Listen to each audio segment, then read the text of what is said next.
ว่าตะกี้เพิ่นก็ขายนะตะกี้ก็อืมคือเห็นยาบ่ได้บอกถามก่อนอ่าลอยข้างนอกว่าช่วงนี้เป็นช่วงที่ว่าโคตรชุดก็คือซองบอจิตขนาดปิดซองมันซองเลยพี่น้องไอ้เนาะปิดไปเลยแม่น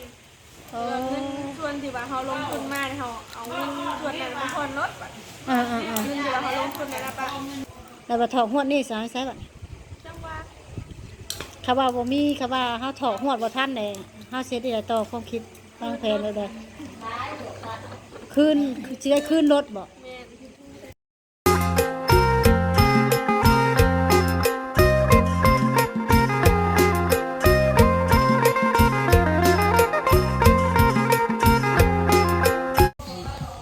พี่น้องไอ้น้องบ้านนี้เปิดผ้ามากันนั่งรวมญาติแล้วบ้านนี้โอ้มีแต่ญาติกันเลยทางนี้นี่กะสบายดีโอ้สามีสบายดีแน่เนาะพี่มีแต่ญาติพี่น้องกันเบิดเด้อพี่น้องเด้อเนาะพี่สาหัสสบายดีเนี่ยมาเวียดสบายดี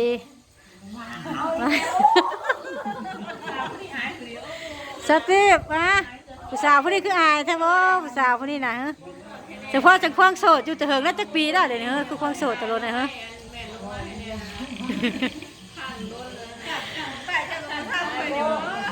ผู้สาวคนนี้ขี้อายเด้อพี่น้องเอ้ยสิได้คู่ได้เคียงอยู่ว่าเนาะผู้สาวคนนี้ขี้อายเด้อผู้อันว่าใกล้เมียว่าเวียดเด้อเมียว่าเวียดเราไม่ได้อายแล้วเราจะมีคู่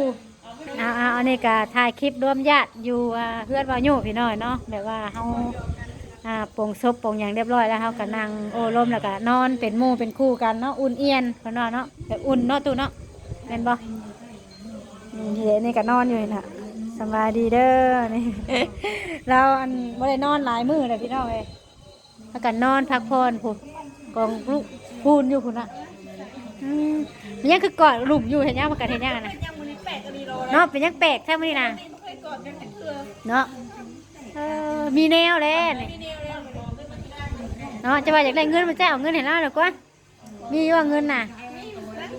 เนาะ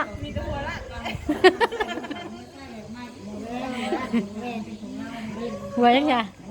หัวยังแม่แล้วเนาะ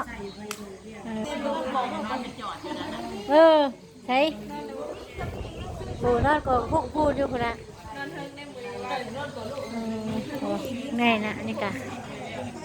ทั้งผู้สาวนี่กะพากันนั่งพากันมานอนน้องกันมันนี่เด้อพี่น้องหลายคู่หลายคนสาวบุรีสาวฮัทนี่อายุเรา32 ปีเนาะอายุเรา32 ปียังบ่เคยสั่งครอบสั่งครัวเห็นบ่ประมาณ33ได้บ่ประมาณพุ่นเลยเนาะ32นี่อ่านตามพุ่นเนาะแล้วก็ถือว่ามันยังว่าวขึ้นไปเลยบาทนี่เป็นเอื่อยบ่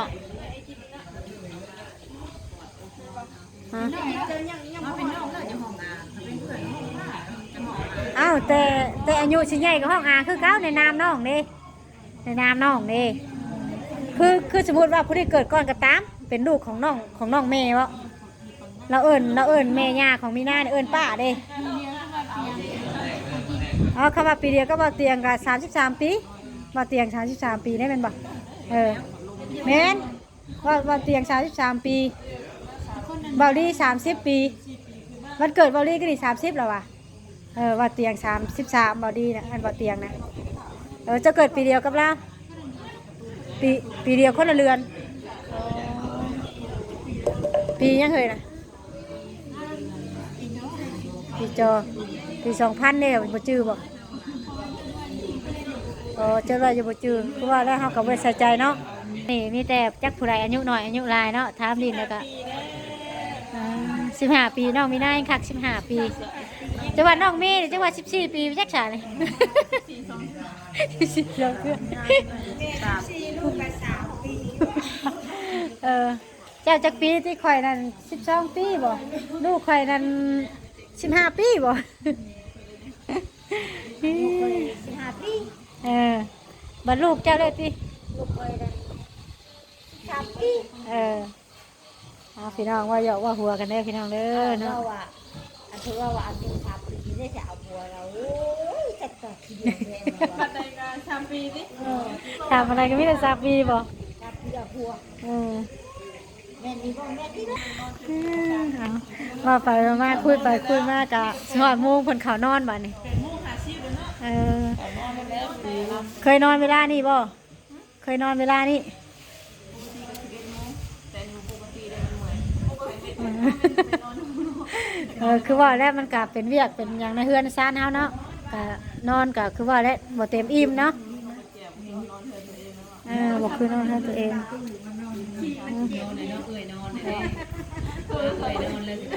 อ๋อเคสโทรศัพท์ร้านบ่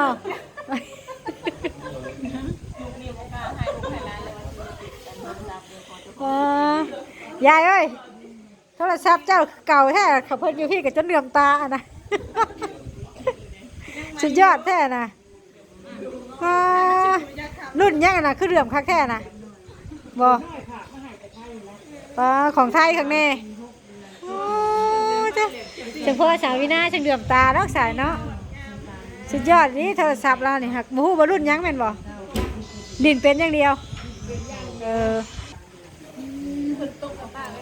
ฝนตกอีกเลยคือฝนตกลูกให้เนาะเนาะ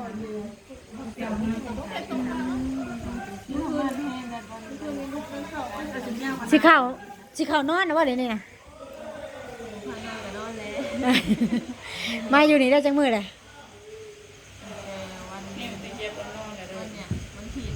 เออดีน่ะมาอยู่นี่ก็นอนบ่เต็มอิ่มบ่เต็มหยังเนาะบ่เต็มหูเต็มตาเนาะเอามาคุณอาเพิ่นก็เอาหมอนมาให้นะพี่น้องเอ้ยคุณอาหมอนมาเลยเป็นยังไงนะกะใส่เสื้อแขนยาวเลย แล้วอบผิวเนี่ยนี่เราบริสุทธิ์ บ่ ใส่พัดลมนี่แหละค่ะมาถึงกับพัดลม บ่คอยแล้วนอนเปิดพัดลมเมื่อคืนจนแจ้ง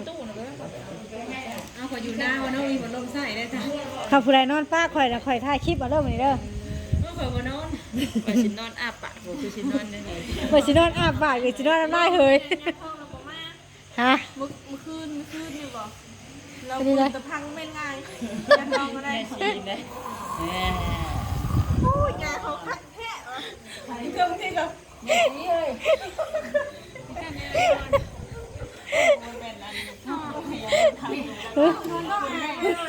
นอนยังไงเขาไม่ได้แล้วบอกพระรามคือเยอะวันนี้ยิ้มเลย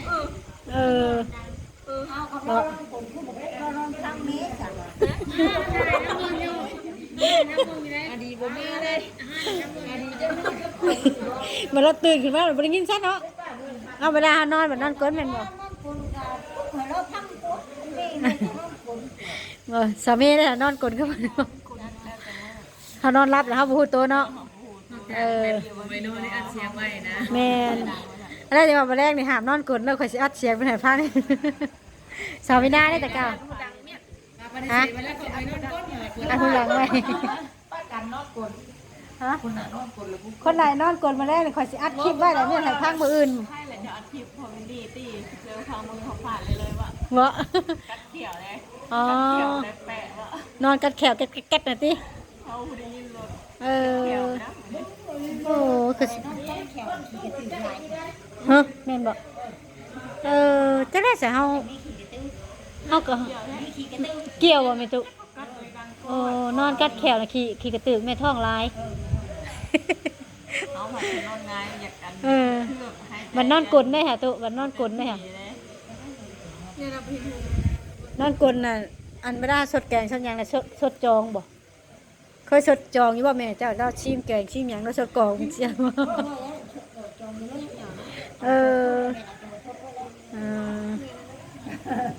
ว่าแล้วที่สาววินาก็บอกอัดคลิปไว้ให้เราพังเบิ่งแน่ว่า เคยกับทนมากถึงกัน นี่ก็ทายเด่นชายหัวพี่น้องเนาะอยู่เพื่อนบ่าวยู่เนาะหรือว่าทั้งญาติพี่น้องบ่าวต้าแล้วก็บ่าวจิตแล้วก็พี่น้องกันเบิดเลยพี่น้องเลยทั้งสาวไร่แน่พี่น้องเลยเนาะรวมกันนี่แต่ญาติว่าแล้วคือว่าตัวน้อยจ้อยก็กินลายแห่น่ะบ่กินยังบ่จักอิ่มเลี้ยงไว้อยู่บ่เฮ้ยนี่ โอ้พี่น้องเพิ่นก็เอามาให้ปลาคิวชงกาแฟยายกันพี่น้องเอ้ยบ่แล้วอันนี้มันก็หวานอยู่แล้วยายอ๋อกะขายคือเก่าบ่แล้วเฮ็ดคลิปกะเฮ็ดอ้ายตัวเล็กขายเอื้อยกะถ่ายคลิปหักช่วงนี้กะกะหาไปแน่พอกุมปากกุมท้องให้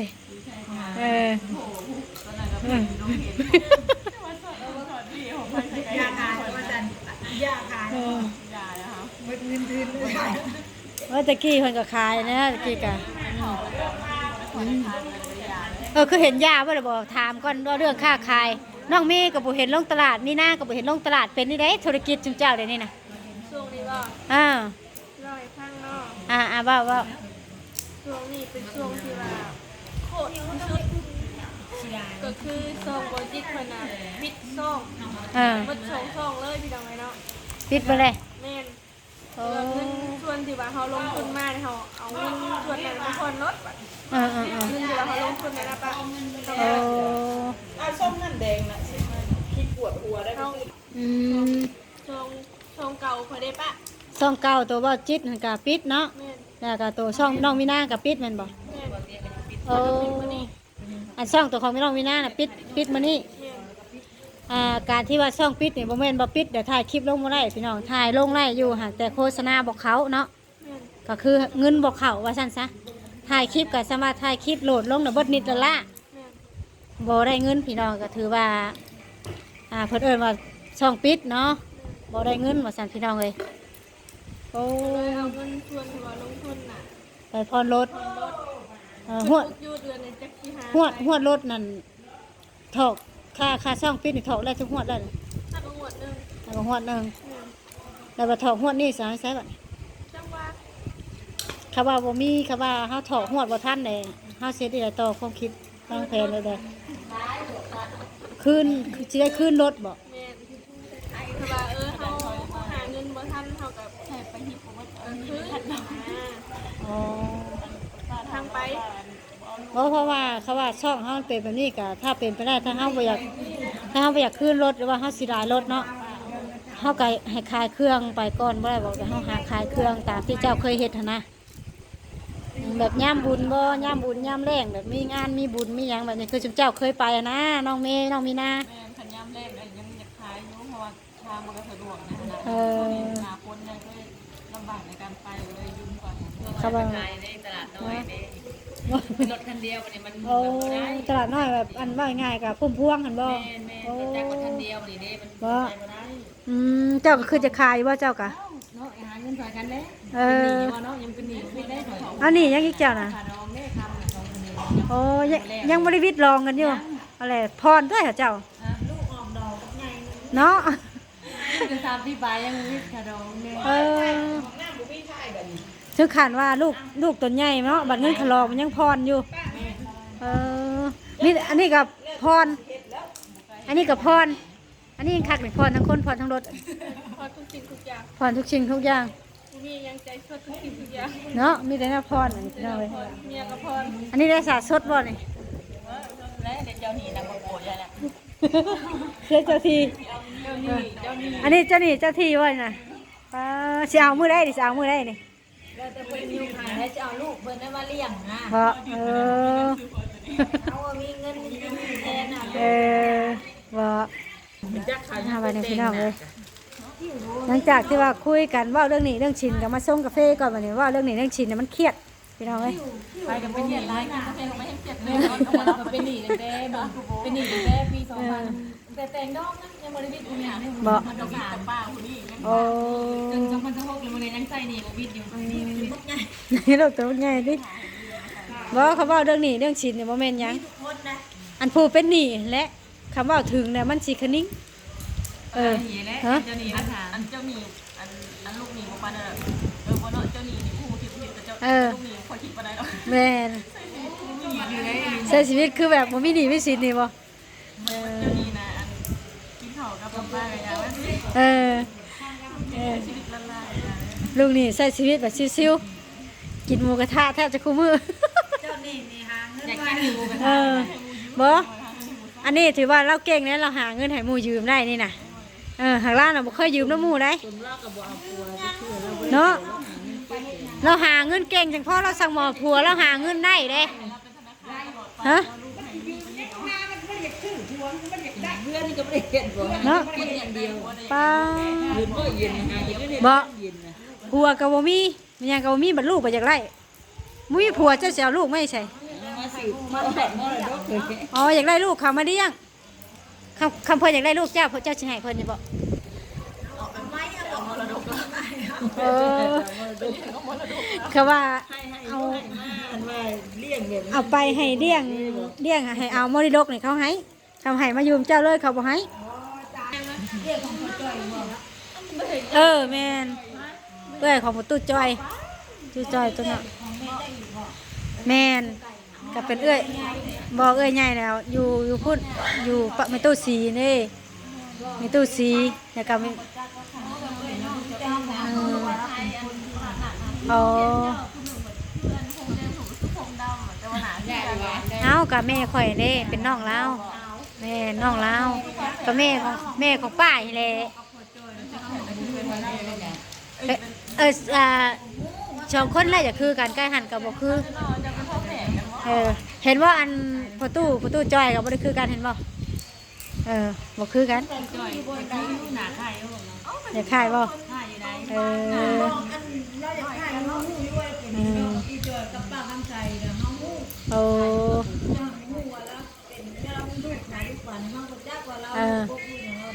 บ่ฮู้ว่าลูกกกหรือลูกกลางบ่ฮู้เลยพี่น้องเลยเอาวันนี้ส่งกาแฟก็เริ่มช่องเอ้ยเนาะน้ำสิเย็นนะเพิ่นกันยังรอถ่ายกินกาแฟอยู่นี่ทางนั้นก็แกะเรียบร้อยแล้วผู้สาวก็เงานอนแล้วบ่ปากบ่ตีผู้สาวค่ะเนาะพี่น้องเลยเจ้าว่าเป็นกันยังแล้วว่าเป็นแล้วว่าเป็นก็ได้ผัวได้แล้วพี่น้องแล้วว่าบ่เป็นเด้อแล้วว่าเป็นอยู่แต่คนเว้าน้อยเนาะพี่น้องเลยป้าพี่น้องเนาะสำหรับคลิปนี้ก็สิประมาณนี้แหละถ่ายดินถ่ายหัวเนาะถ่ายรวมญาติเด้อพี่น้องเด้อเนาะป้ามีหน้าไปสบายดีก่อนน้องเมย์สาวฮัทสบายดีนี่ล่ะ